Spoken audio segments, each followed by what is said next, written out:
everybody, my name is Samantha. This is Not Your Average Glow. Welcome back. I'm so excited this weekend. I went camping and you're probably thinking, what the heck does that have to do with mental health? Well, today I'm going to tell you, but first I'm going to do things a little bit different. I got a package today from my dear friend Stephanie. She periodically sends me some cute little like spiritual related gifts and such. She's got an Instagram where she posts like daily tarot reads and stuff. It's really cool. You guys should go check it out. It's Our Soul's Wings, all one word, Our Soul's Wings. So check her out. Trying to talk her into starting her own YouTube channel because it'd be very awesome.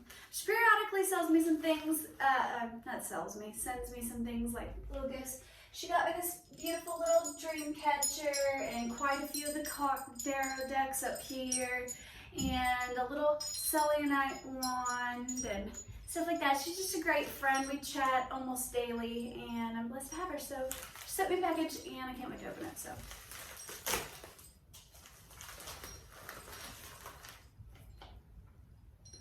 Wild Crystals deck. Oh, yay! It's another Oracle deck. I think this one's all crystal related. So if you know me and you know my vids, I have crystals always surrounding me.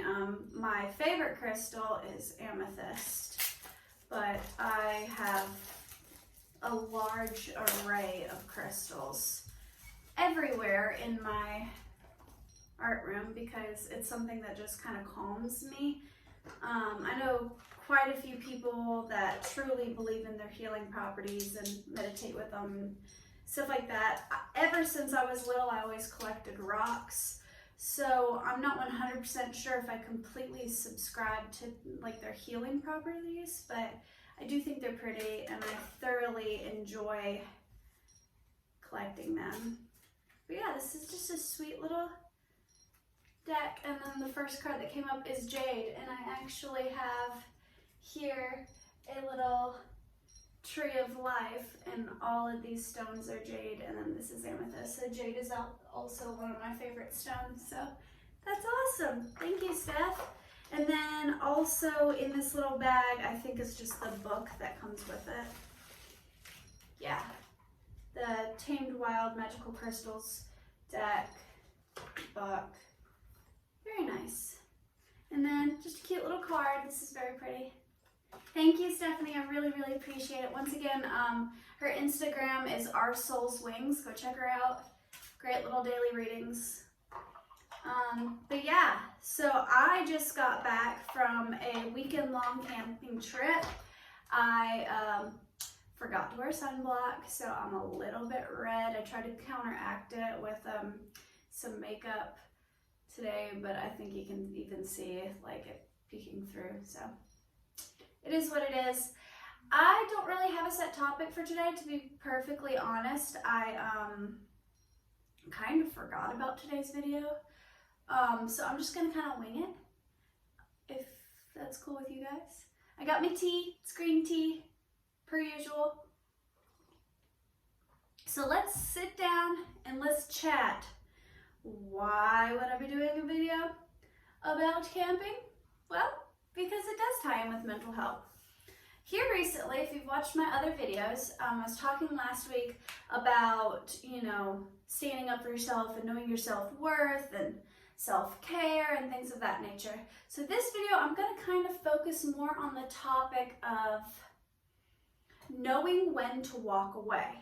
Whether that be you're in a relationship and you're being mistreated and you're in a toxic situation with a friend or family member, you have to know your self-worth and you have to know when enough is enough.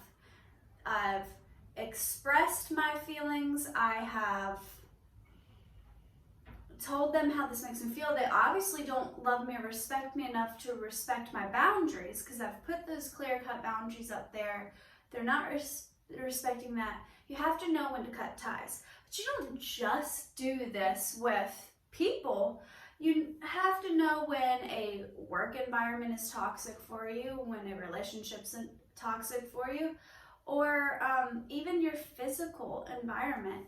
And for me, it was all coming full circle. I've been a stay-at-home mom for the last couple of years, and I'm naturally kind of introverted. I'm pretty good at like faking being social. I'm more of an ambivert. But I get physically, mentally, emotionally exhausted from hanging out with large crowds of people for too long. So because of that, I spend a lot of time at home. Why? Because, well, I'm a stay-at-home mom, so it's easiest to just do everything here at the house. And then B, because when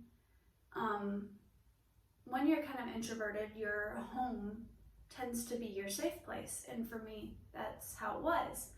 But recently, children and everyday life and struggles with Dakota and financial issues and frustration and everything started seeping up to the surface, and I started to get overwhelmed. I started to get exhausted. I started to get whatever, and we're struggling quite a bit. I had to set some serious boundaries with Dakota, with some friends, and say, hey, I'm not feeling like you value me or my opinion.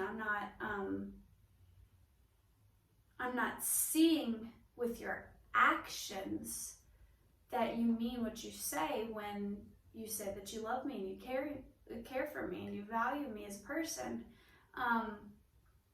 People have different love languages. Some people need words of affirmation. Some people need physical contact. Some people need gifts. Some people need, none of them are right and wrong, but people have different ways of expressing love and different ways that they receive love and how they view love. Dakota is very words of affirmation, which is difficult for me because my Capricorn moon, I'm not the mushy-ushy, like I'm very romantic and I'm very sweet, but I'm not the type that wants to lay in your arms and say, oh my gosh, you are the moon and the stars and I love you and thank you so much. And sometimes I bottle things up, or I feel like words fail me quite often. So I've had to practice loving him that way because he's expressed to me that that's the way he needs love. And because I care for him and because I love him, I practice that and I work on that. But for me, the way that I express love and the way that I need love, the way I crave love, is good quality time. I don't need your attention on me all the time. I understand that people have busy lives, busy schedules, but if you're in a good, healthy relationship, no matter how busy they are, they will make that time for you. And I started to feel like I was being put on the back burner, that my entire identity, everything that I was getting wrapped up in kids. That's what I did all day long. I cleaned the house and I took care of babies, and then the weekend would roll around because he works very long hours, like 12-hour shifts every day. Weekend would roll around and he would want to go ride a side-by-side and go out and party with friends, and then I was stuck at the house with kids. So I began to feel undervalued, and we sat down and we had a conversation, because even though I may have lost my value at one point and forgot my self-worth, through meditation, through wonderful friends like Stephanie, who sent me the gift earlier, and friends like her, because I have quite a few friends like that, I began to find my self-worth again. And I got to a point where it's like, okay, well, I love him enough where I'm going to talk to him, because, I mean, that's respect in a relationship. I'm not just gonna bitch and complain in silence and then leave him. That doesn't make any sense. So I talked to him and the conversation went well, but I had to set those boundaries. So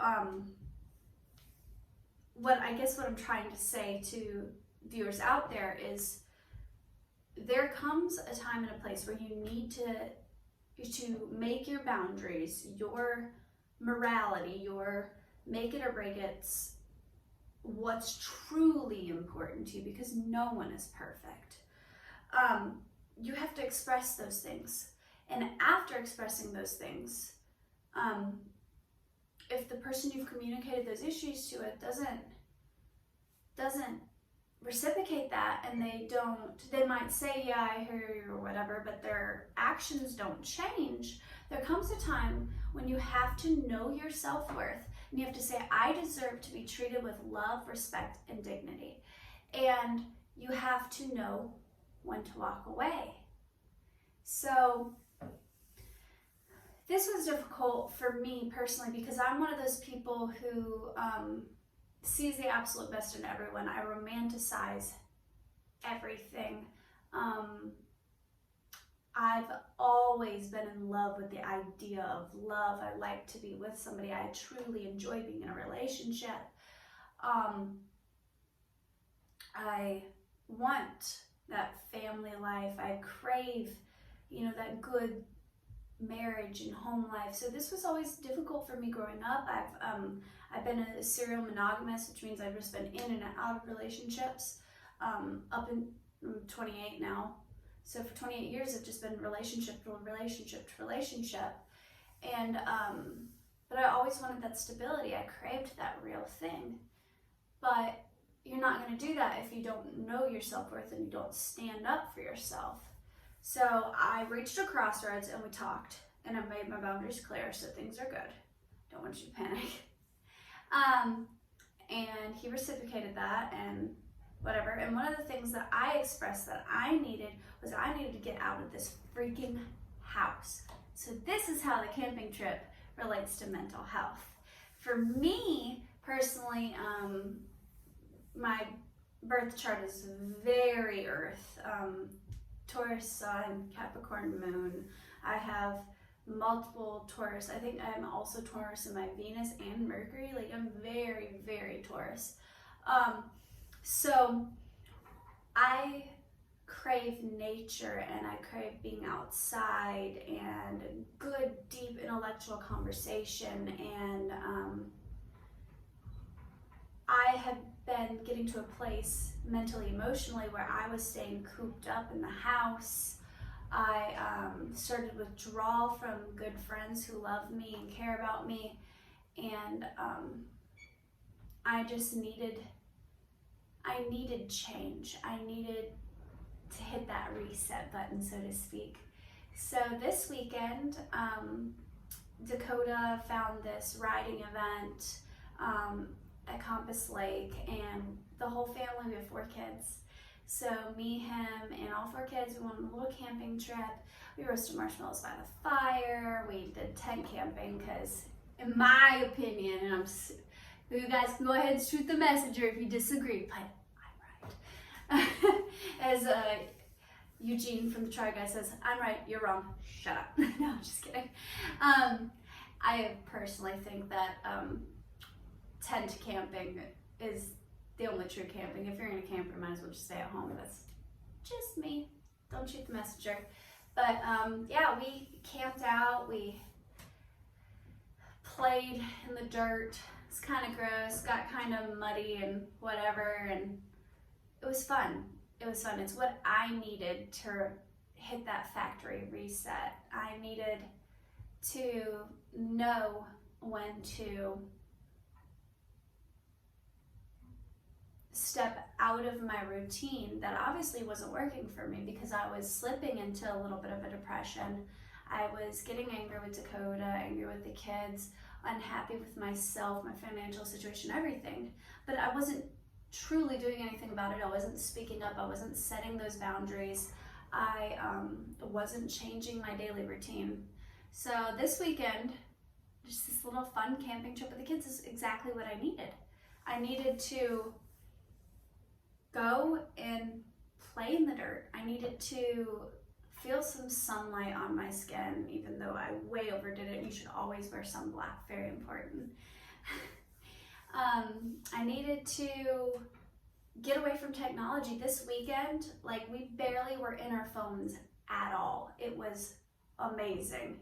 We had crap signal, and we literally just used our phones to take pictures and stuff, but we weren't even taking pictures all day. We were just in the moment with our kids, being present, we were being mindful of everything around me. I found myself appreciating the tiny little things like Gigi's chocolate covered face from eating s'mores, and the way the sun felt on my skin, and the smell of the fresh air, and the way the dirt felt under my feet, and the way Dakota gets a twinkle in his eye when something excites him, like seeing all the four-wheelers and stuff doing their thing. And it made me appreciative of the little things. And maybe being outside and camping is not for you, and if it's not for you, it's fine. Do something that sparks joy. Do something that sparks excitement.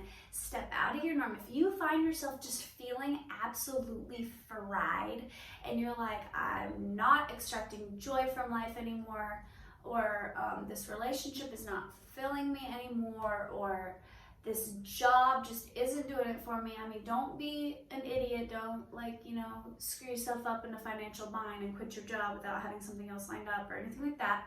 But you have to know your self-worth. You have to know when to step away. Step away from that job, step away from that relationship, step away from your daily routine and do something new, do something exciting, something that sparks creativity and joy and excitement, something that gets those creative juices flowing and makes you just excited about life. Because if you aren't extracting joy from life and from your relationships and from those you love, then what are you doing? Are you even living?